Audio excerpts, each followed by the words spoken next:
નમસ્કાર, હું રાજ. આપ જોઈ રહ્યા છો સ્પાર્ક ટુડે ન્યૂઝ. આમોદ તાલુકામાં છેલ્લા 2-3 દિવસથી વરસી રહેલા ભારે વરસાદ વચ્ચે વર્ષોથી સર્જાતી એક મોટી સમસ્યાનો અંત આવ્યો છે.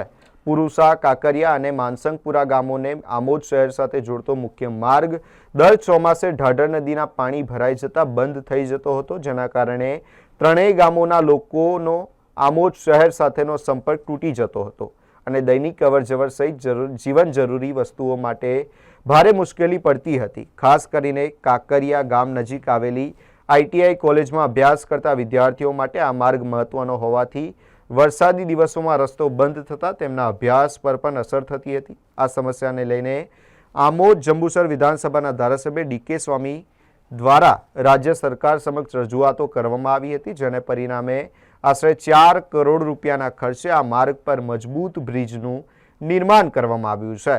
આ ચોમાસામાં ભારે વરસાદ અને ઉપરવાસમાંથી ઢાઢર નદીમાં આવેલા પાણીના પ્રવાહ વચ્ચે પણ બ્રિજ પર પાણી ભરાયું નથી અને વાહન વ્યવહાર યથાવત રહ્યો છે. વર્ષોથી ચોમાસામાં મુશ્કેલીનો સામનો કરતા પુરુષા, કાકરિયા અને માનસંગપુરા ગામના લોકો માટે આ બ્રિજ રાહતરૂપ બન્યો છે. ITIના વિદ્યાર્થીઓ પણ હવે વરસાદી માહોલમાં સરળતાથી કોલેજ પહોંચી શકતા હોવાથી ખુશી વ્યક્ત કરી રહ્યા છે. સ્થાનિકોના જણાવ્યા મુજબ આ બ્રિજ માત્ર વિકાસ કામ નહીં પરંતુ ગ્રામજનો માટે સુરક્ષિત અને સરળ અવરજવરનું મહત્વનું માધ્યમ બન્યો છે. ભારે વરસાદ વચ્ચે પણ માર્ગ ખુલ્લો રહેતા 4 કરોડના આ બ્રિજની ઉપયોગિતા પણ સાબિત થઈ રહી છે. મારું નામ અંકિત કુમાર રાજેશભાઈ ગોહિલ છે. શું કહેશો અંકિતભાઈ, આ રોડ અને આ જે બ્રિજ બન્યા છે તે બાબતને લઈ? હું પુરસા ગામથી આવું છું અને આ રોડ પેઢીઓનો સવાલ હતો કે જ્યારે પણ ચોમાસું આવે ત્યારે કમસે કમ થોડોક વરસાદ પડે તો 15 થી 20 દિવસ આ રોડ બંધ થઈ જાય છે, જેના કારણે બાળકો ભણવા જતા હોય, કોઈ સ્કૂલ કોલેજ નોકરીવાળા જતા હોય, તેમને અવર જવરની અંદર ખૂબ તકલીફ થાય છે. અને કેટલી વખત રજૂઆતો કરી આની પહેલાં પણ રોડની મંજૂરી આવતી નથી. પણ આપણા લોકલાડીના ધારાસભ્ય એવા DK સ્વામીજીએ અમને આ રજૂઆત કરી અને એમને મંજૂરી આપી અને આ રોડ લગભગ 8 થી 10 ફૂટ ઊંચો કર્યો, જેથી હવે પાણી ભરાતું નથી અને ચોમાસામાં પણ આ રસ્તો બંધ થતો નથી. જ્યાં આ રસ્તો કાયમ ચાલુ થઈ ગયો છે હવે, જેથી એમનો ખૂબ ખૂબ ધન્યવાદ કે આ પુરસા, કાકરિયા અને ખોડિયાલનગર અને મેલડીનગર માટે ખૂબ મહત્ત્વનો સાબિત થયો છે અને ખૂબ જ આ રોડનું જે વર્ષોથી પ્રશ્ન હતો તે વર્ષોના પ્રશ્નોના હલ થઈ ગયો છે અંદાજિત. અને આ જે મંજૂરી આપી છે એ અંદાજે લગભગ 5 કરોડના ખર્ચે આ બ્રિજનું કામ કરવામાં આવ્યું છે અને આ રોડ ખૂબ જ સરસ અને ખૂબ જ રીતે અને ખૂબ સારી રીતે બનાવવામાં આવ્યો છે. મારું નામ ગુલામ સરદાર મલિક. શું કહેશો, આ જે બ્રિજ બન્યો છે અને રોડ બન્યો છે તે બાબતે?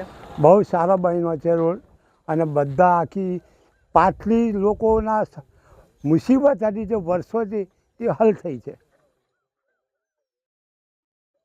આ રોડ બનવાથી.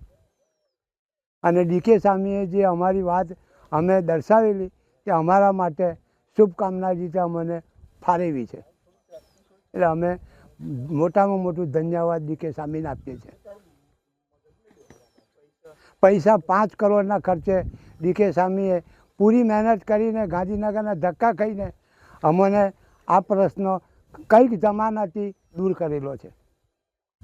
શું ફાયદો થશે તમને? ફાયદો મોટામાં મોટો કે જે લોકો આમોદ જામોદ મજૂરી કરવા જતા હતા, ભણવા જતા હતા, નોકરી, લોકોનો પ્રશ્ન હતો બચારો 5 ગામોનું જે આવણ જાવણ, જે ઘરકામનું, જે બજારમાં જવાથી બધી વાતની પ્રશ્ન હલ થયેલો છે. નમસ્કાર, સ્પાર્ક ટુડે ન્યૂઝમાં આપનું હાર્દિક સ્વાગત છે.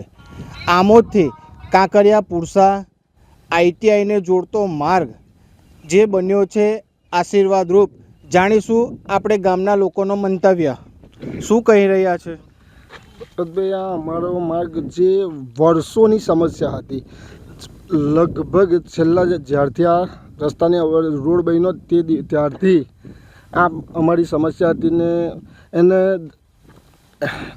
આ વર્ષે અમને આ રસ્તો બંધ નથી થયો અને ધારાસભ્યશ્રીના અથાગ પ્રયત્નોના ભાગરૂપે આ રસ્તો અમારો છે ને ITIના બાળકો, પુરસા, કાકરિયા, માનસંગપુરા, આ બધા લોકોને માટે આશીર્વાદ રૂપ સાબિત થયો છે. દર વર્ષે જે ઉપરવાસમાં વરસાદ પડે છે એનું પાણી તમને અહીંયા આગળ લાગે છે તો એ પાણી આ વખતે રોકાયું કે ગામના રસ્તા બંધ થયા કે ચાલુ જ રહ્યા? ના, ચાલુ જ રહ્યા.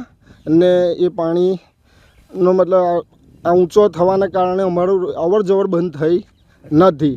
નહીં તો અમારે ચોમાસું આવે એટલે 5 કિલો ડુંગળી ને 5 કિલો બટાકા હાથે ઘેર લઈને રાખવા પડે, એવી પરિસ્થિતિ હતી અમારી. ભરત રાજપૂત સાથે સ્પાર્ક ટુડે ન્યૂઝ આમોદ.